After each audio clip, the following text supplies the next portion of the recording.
அஞ்சாமை வித்தார்த்த நடிச்சிருக்கிற ஒரு படம். நீட்டை பற்றிய ஒரு படம் அப்படின்னு வந்து பார்த்திங்கன்னா ஒரு 19 சொல்லிடுறாங்க. பட் ஆனால் அது கிடையாது இது இந்த படம் அப்படிங்கிறது.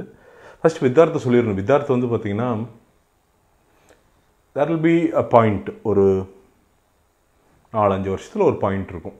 என்னென்னா மொத்த தமிழ் சமூகமே இப்படி ஒரு நடிகனை வந்து நம்ம மிஸ் பண்ணிட்டோமே, இன்னும் பாராட்டுறதுக்கு வந்து மிஸ் பண்ணிட்டோமே அப்படிங்கிற ஒரு தாட்டை எல்லோரும் கலெக்டிவாக ஒரு நாள் நம்ம எல்லோரும் சொல்லுவோம்.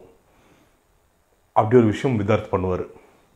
அவருக்கு என்னென்னா நடிக்க தெரியும், அதை மார்க்கெட் பண்ணி அதை வந்து பெருசாக பப்ளிசைஸ் பண்ண தெரியாது, அவ்வளோதான். பட் அதுவும் நடக்கும். எப்போவுமே நல்ல நடிகர்கள் எல்லாத்துக்குமே அது நடந்திருக்கு. ஃபயர் ஃபாசில் மாதிரி தான். அவர் ஆரம்பிக்கிறப்போ அவருடைய ஆரம்ப நல்ல படங்கள்லாம் வந்து பார்த்திங்கன்னா கேரளாவை தாண்டல. அப்புறம் நடிச்சுக்கிட்டே இருந்தார். அப்புறம் இன்றைக்கி இங்கே வந்துட்டார். ஃபாஃபா அப்படின்ட்டு வந்து பார்த்திங்கன்னா எல்லாருமே விசில் விட்றாங்களே, அந்த மாதிரி ஒன்று நடக்கும். வித்தார்த்துக்கு ஒரு பாயிண்டில் நடக்கும். அண்ட் இதில் நடித்த எல்லாருமே, இதில் வந்து என்னென்னா இந்த படத்தோட பியூட்டி என்ன தெரியுமா, யாருமே வந்து பார்த்திங்கன்னா சம்பளம் வாங்குகிறோம், கேரவனில் இருக்கோம், நடிக்கிறோம், 6 மணிக்கு போகிறோம் அப்படிங்கிறது இல்லாமல் இந்த படம் ஒரு பர்பஸோடு எடுக்கப்பட்ட ஒரு ஒரு ஒரு படம். என்ன இயக்குனர்லாம் வந்து பார்த்திங்கன்னா ஹார்ட்லேருந்து அதை ஃபீல் பண்ணி இது எப்படியா வெளில சொல்லிடணும், இதை திரையில் சொன்னால் தான் இது வந்து ரொம்ப சக்தி வாய்ந்ததாக போய் மக்கள்கிட்ட சேரும் அப்படிங்கிற ஒரே பர்பஸுக்கு தான் இந்த படம் எடுத்துருக்கிற தவிர எந்த இடத்துலையும் வந்து பார்த்திங்கன்னா சரி படம் பண்ணிடலாம், இதை வச்சு வந்து பார்த்திங்கன்னா சென்சேஷன் பண்ணிடலாம் அப்படிங்கிற அந்த இன்டென்ஷன் எங்கேயுமே தெரில. ஏன்னா எந்த ஸ்டாண்டுமே அவர் எடுக்கலை. எக்ஸ்ட்ரீம் லெஃப்ட்டோ, எக்ஸ்ட்ரீம் ரைட்டோ, கவர்மெண்ட்டுக்கு ஆப்போசிட்டோ, கவர்மெண்ட்டுக்கு சப்போர்ட், அதெல்லாம் இல்லை. அவர் வந்து என்னென்னா அந்த கோர்ட் ஆர்கியூமெண்ட் ஒன்று நடக்கும். அதில் என்ன அவர் வந்து என்ன இன்டென்ட் பண்ணுறாருன்னா, பாருங்க இவ்வளோ பிரச்சனைகள் இருக்குது, அந்த கோர்ட் ஆர்கியூமெண்ட் மக்களுக்கு வந்து கேள்வி வைக்கிறார். அந்த ஜட்ஜு கேள்வி ஆகிறதாகட்டும், வக்கீல் கேள்வி ஆகிறது, இது எல்லாமே மக்களை நோக்கி, ஆடியன்ஸை நோக்கி ஆன கேள்விகள். அதில் இதுக்கு என்னையா தீர்வு அப்படிங்கிறது தான் ஓப்பன் எண்டாக வந்து பார்த்திங்கன்னா டைரக்டர் வந்து விட ட்ரை பண்ணியிருக்கார். இது மோர் தென் நீட், ஒரு சிஸ்டம், இங்கே இருக்கிற கவர்மெண்ட் சிஸ்டம் அப்படிங்கிறது ஏழைகளுக்கு எவ்வளோ பெரிய எதிரியாக இருக்குது அப்படிங்கிற ஒரு விஷயந்தான். இப்போ ஓகே, இப்போல்லாம் ஓகே, ஏன்னா இந்த டெக்னாலஜி பெனிட்ரேஷன் இதெல்லாம் வந்து ஓரளவுக்கு ஓகே. அங்கேருந்து ஒரு 20% அந்த வலி கம்மியாக இருக்கும். ஆனால் இன்றைக்குமே ஏழைகள், இப்போ மூதாட்டிகள்லாம் இருக்காங்கன்னு வச்சுக்கோங்களேன், அந்த விதவை பென்ஷனு, முதியோர் பென்ஷனு இதெல்லாம் வாங்குறதுக்கு இந்த டேட்டில் இன்றைக்கி எவ்வளோ பேர் கஷ்டப்படுறாருங்கிறீங்களா?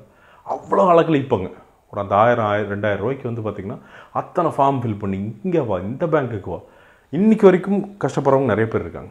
அதே மாதிரி இந்த நீட் எக்ஸாம் இப்போ சொல்கிறாங்க, ஒரு சென்டரில் 7 பேர் ஒரே மாதிரி மார்க்கு, ஒரே மாதிரி அந்த டாப்பர் சம்திங் ஏதோ ஆயிருக்காங்க. இதெல்லாம் எப்படி சிஸ்டம் மேனிப்புலேட் பண்ணாமல் எப்படி ஆகும்? இன்றைக்கி வந்து பார்த்திங்கன்னா மகாராஷ்டிரா அரசு கேள்வி கேட்டிருக்கு. இப்போ ஸ்டாலின் ஐயா வந்து இதை அபாலிஷ் பண்ணணும்னு சொல்லியிருக்காரு. ஐ திங்க் இவர் வந்து அகிலேஷ் யாதவ் கூட வந்து பார்த்திங்கன்னா இந்த நீட் வந்து ஒரு பெரிய பிரச்சனை அப்படிங்கிறது வந்து சொல்லியிருக்காரு. சரி, ஒரு வகையில் என்ன சொல்லுவாங்க அப்படின்னா, எக்ஸ்ட்ரீம் ரைட் வந்து இல்லை, நீட் இல்லை அப்படின்னா பணக்காரர்களுக்கு கோடிகளை கொட்டினா மட்டும்தான் அப்படின்ட்டு. ஆனால் இந்த பிரச்சனை இருக்குது தானே செய்யுது. அப்போ இதுக்கு சொல்யூஷன் என்ன? சும்மா கவர்மெண்ட் 19 இன்றைக்கி அறிக்கை வருது என்னென்னா அது சரி பண்ணிடுவோம், ஒன்றும் பிரச்சனை இல்லை அப்படின்ட்டு வருது. சரி பண்ணிடுவோம், பிரச்சனை இல்லை அப்படிங்கிறது இல்லை. இப்போ இந்த 7 பேர் ஒரே மார்க் எடுத்திருக்காங்கன்னா ஒரு 6 பேர் மேனிப்புலேட் பண்ணியிருந்தாருன்னா இப்போ 6 பேர்த்தோட வாய்ப்பு தட்டி பறிக்கப்பட்டிருக்குல்ல, அப்போ அதுக்கு என்ன பதில்? ஸோ இது எல்லாத்தையுமே வந்து பார்த்திங்கன்னா நியாயமாக ரொம்ப கரெக்டாக கேட்டிருக்காரு. வித்தார்த் எந்த அளவுக்கு நடிச்சிருக்காரோ, வித்தார்த்துடைய சன் அந்த கேரக்டர், அந்த பையன் பெரிய லெவலில் வருவான் ஒரு நாள். ரொம்ப உணர்ச்சி வசப்பட்டு அந்த இன்னசென்ஸ் ப்ளஸ் அந்த ஒரு இது, அந்த மூர்க்கத்தனம், அதோட ஒரு நடிப்பு சூப்பராக நடிச்சிருக்கான். அந்த பையன் வந்து ரொம்ப அழகாக. வித்தார்த்துடைய பொண்ணை வந்து பார்த்திங்கன்னா மாட்டுக்கு வந்து பார்த்திங்கன்னா கண்ணுக்குட்டிக்கு வந்து பால் தராமல் மற்றவங்களுக்கு தந்தால் சண்டை போட்டுக்கிட்டு இல்லை அப்படின்னு, சரிம்மா கண்ணுக்குட்டிக்கு தரேன் அப்படின்ட்டு.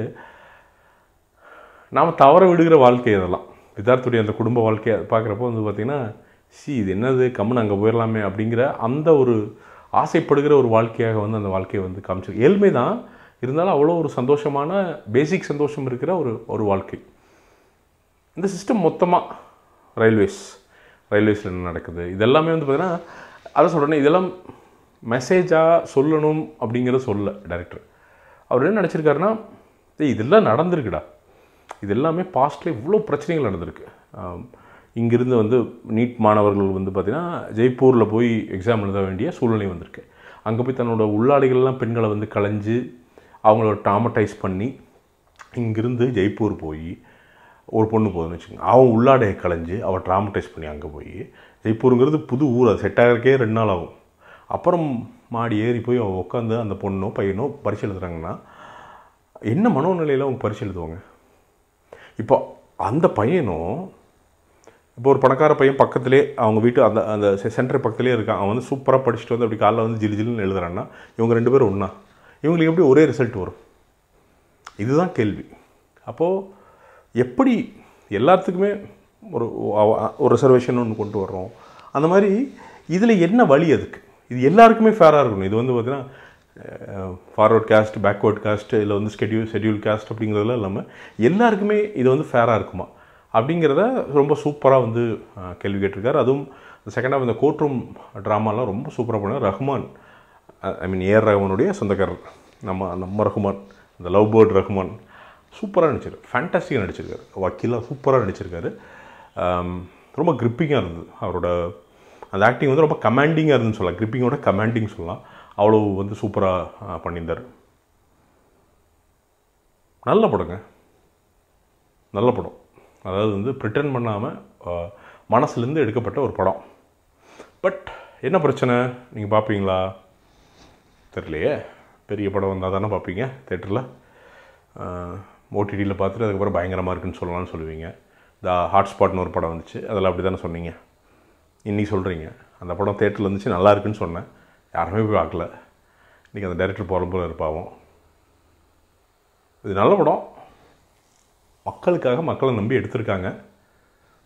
முடிஞ்சால் போய் பாருங்கள், ஃபேமிலியோடு போய் பாருங்கள். ஒரு அருவருப்பு எதுவுமே இல்லை, நல்லது மட்டும்தான் உள்ளே இருக்குது. முடிஞ்சால் போய் பாருங்கள், அவ்வளோதான். மீண்டும் ஒரு விமர்சனம் முன்னோட்டம் இல்லாட்டி வீடியோவுடன் உங்களை சந்திக்கிறேன். அது நன்றி, வணக்கம்.